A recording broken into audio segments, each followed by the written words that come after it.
몽블린의 마음으로 듣는 좋은 글 시간입니다. 오늘 글 제목은요, 어려운 시기를 참아라 라는 글입니다. 바로 읽어드릴게요. 춘추 전국시대 관직에서 물러난 강태공은 책을 가까이 하며 어지러운 세월을 관망하고 있었습니다. 그의 부인은 남편에게 남들처럼 세상에 나가 번듯한 관직이라도 하나 얻어오라며 성화를 했습니다. 칠순이 다 된 강태공은 그 나이에 다시 말단 관리직을 얻어 생계를 꾸리는 것보다는 한적한 곳에서 학문을 가까이 하며 하늘이 주는 때를 기다리는 것이 낫다고 생각하였습니다. 또한 은나라는 부패하여 오래가지 못할 것이라는 그의 판단이었죠. 강태공의 심중을 헤아리지 못한 그의 아내는 남편에게서 더 이상 희망이 없다는 결론을 내리고 오랜 세월의 부부 연을 끊고는 친정으로 돌아가 버렸습니다. 강태공은 자신의 아내가 떠나가는 것을 보면서도 부인의 말을 따르지 않았습니다.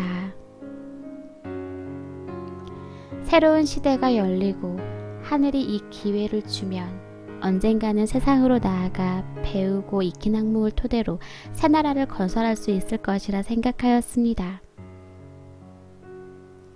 바늘도 없는 낚시를 들이우고 한적한 곳에서 세월을 낚고 있던 그는 우연히 방문한 주나라의 무왕과 허심탄회한 이야기를 나누게 되었습니다.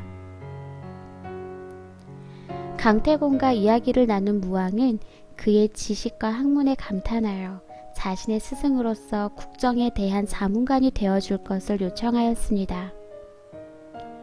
무왕은 강태공의 조언에 따라 은나라의 왕을 폐위시키고 제나라를 설립하여 강태공을 첫 분봉왕으로 파송합니다. 왕이 된 강태공은 백성들의 풍습과 민심을 잘 살피고 따르며 인간의 도리를 통치 이념으로 삼아 3개월 만에 새 나라의 기틀을 완성하였습니다. 자신의 남편이 왕이 되었다는 소식을 들은 부인이 강태공을 찾아와 부부의 연을 다시 잇기를 청하였습니다. 그러자 강태공은 사발에 담긴 물을 마당에 쏟은 후 부인에게 사발을 주며 엎지른 물을 다시 담아보시오 라고 말하였습니다. 부인이 아니, 엎질러진 물을 어찌 다시 다 담을 수 있겠습니까? 라고 대답하였습니다. 그러자 강태공이 대답하였습니다. 엎지른 물을 다시 담을 수 없듯이 우리는 다시 부부가 될 수 없소. 강태공의 아내가 좋을 때 떠나서 어려울 때 돌아왔다면 부부의 연은 아마 다시 이어질 수 있었을 것입니다.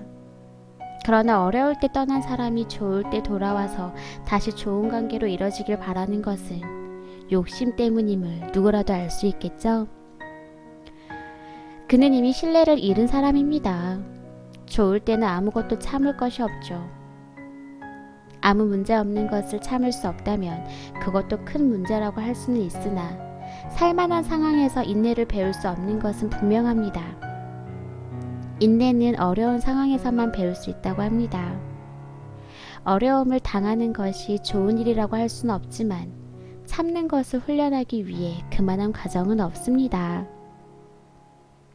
그러므로 어려운 시기를 당했을 때 인내를 배울 기회가 온 것이라 생각하면 그 시기를 조금은 여유롭게 보낼 수도 있지 않을까요?